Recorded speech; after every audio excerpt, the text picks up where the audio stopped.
Hey everyone, it's Mojax back in the DJ City UK lab. Today I've got a highly requested review, the Pioneer DJM 450. Let's get to it. There are really two distinct perspectives to take when looking at the DJM 450. On the one hand, it's a two-channel mixer designed for the bedroom, and on the other hand, it's a record box DJ device, shipping with both the main performance software package and the DVS plugin for its $700 street price in the US. We'll look at it as a regular mixer first of all. You have two main channels, plus a multifunction aux input which we'll look at later. The channels have the usual 3-band EQ with both classic and full kill modes. There are also Pioneer DJ's trademark sound color effects with a choice of dub echo, which is post fader, noise, sweep, which also has a gate when turned anti-clockwise, and a combo filter. These are augmented by the parameter knob, which controls a different aspect of each chosen effect. This setup is much like the DJM 900 Nexus 2, just cut down slightly with two less effects. And that's kind of a theme with the DJM 450. In so many respects it feels just like Pioneer DJ have pulled out little sections of the 900 Nexus 2 and transplanted them into a smaller body. If you want a bedroom mixer which feels just like the current club standard, this is the one for you. But a bedroom mixer this definitely is. Whilst most of the specs and the performance of the 450 make it a very capable device in many respects, the lack of a dedicated booth output points clearly at the target market for it.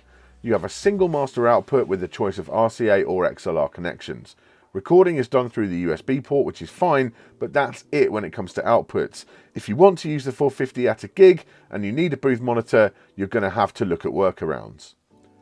There are switchable line and phono inputs on the main channels and a dedicated mic input. That's fairly basic with just a tone control and a jack input, but it works nicely enough. Build quality is typical Pioneer DJ, with full metal body and metal pots. I've used enough of their mixers over many years now to know what that construction is like, and these things really do last if they aren't completely abused. Sound quality is definitely on point. The digital sound of the current generation of Pioneer DJ products has yet to disappoint me, and the 450 continues that trend. Queuing is comprehensive with both sizes of headphone socket and split queue. It would be nice to be able to queue the aux input, but that's not a big issue. The up faders have a stiff feel for blending, and the crossfader is very good. It's one of Pioneer DJ's Magvel magnetic faders with very light movement. You can slide it across just by tipping the mixer on its side. There are two curve options with a gradual fade and a scratch curve, which is nice and sharp with a short cut-in distance. You also have a hamster switch and the option to bypass the crossfader altogether if you're strictly a line fader user. One thing to note is that the fader is directly in line with the on-off switch for the beat effects, and a few times when cutting I found myself activating that by mistake. Just make sure you either consciously avoid it or turn the effects level down before you get wild on the cut. Speaking of those beat effects, again the theme here is typical Pioneer DJ. You have 8 effects in total, all very high quality and all post fader. Whilst I miss the frequency divider controls from the 900 Nexus 2, I appreciate there do have to be some compromises somewhere, and the effects are all completely usable. You have nice reliable automatic beat detection, and you can also tap or dial in the BPM manually. It's when you connect the mixer to Rekordbox DJ that those effects really come alive though, as the BPM is then linked directly to the software, meaning you can just forget about setting the BPM entirely. So we should get to the software side of things. As I said, you have the full Rekordbox DJ performance software and the DVS expansion included with the mixer. I won't go too much into the features of Rekordbox DJ here. We've covered that at some length in the past on this channel, but from the viewpoint of mid-2017, the platform is still evolving very quickly and is definitely a worthy contender for the likes of Serato DJ and Traktor.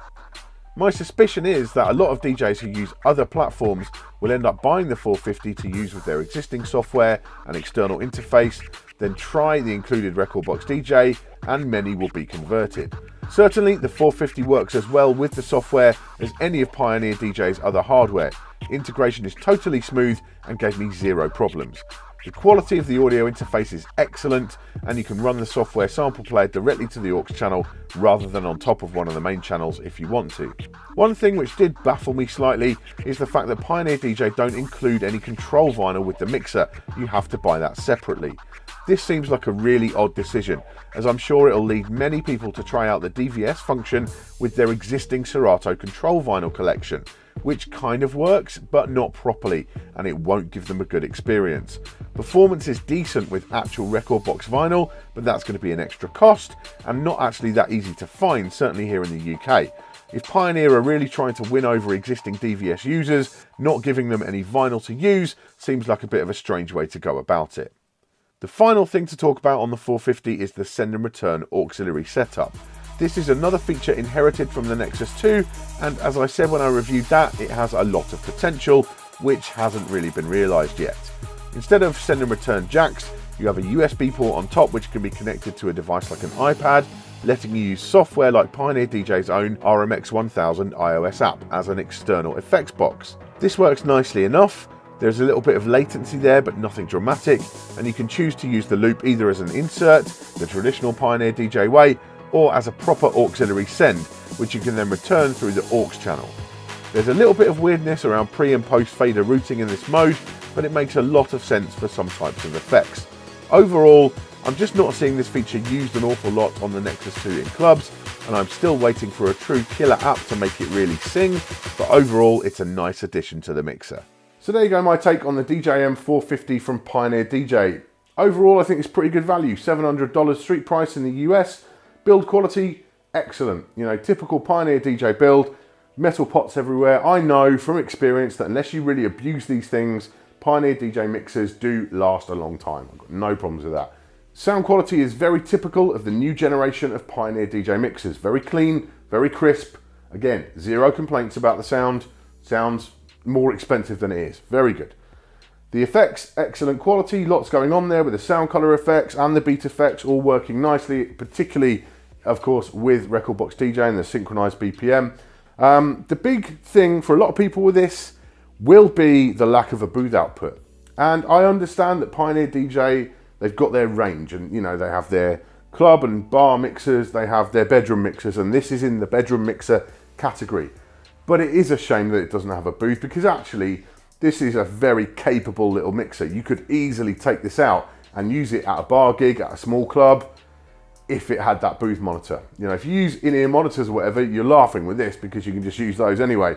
But yeah, that lack of a booth output will be an issue for a lot of DJs who might want to take this out to a club. You know, especially if they're using Record Box DVS, they need to have their interface there, and that's what this is. Yeah, I don't know. It's just a shame because I think there's untapped potential for this mixer just because of that lack of a booth output. But that doesn't take away from the quality and how much I've enjoyed using this mixer. It's a really nice piece of kit. Good value, well made, good sound. I just wish it had a booth output, and that would just, you know, it would open up its potential to another level again. Thank you for watching today. Make sure you subscribe for all our future tips, tricks and product reviews. I'll see you soon.